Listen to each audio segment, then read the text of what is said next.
Another day, another story. Tara mga kabady, samahan niyo ako. Tahimik na linggo ng umaga, yung tipong gusto mo lang huminto sandali at namnamin yung paligid.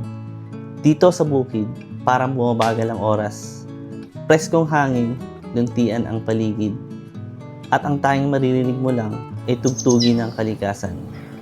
Lumipad ang drone at mula sa itaas, makikita mo kung gaano kasimple pero kaganda ang buhay sa probinsya.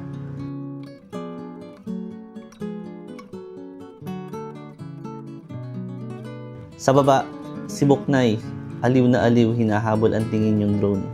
Tuwang-tuwa sa bawat lipad. Ang tawa niya, parang musika, biglang napuno ng saya yung tahimik na umaga. Minsan, ang kapayapaan, hindi lang yung katahimikan.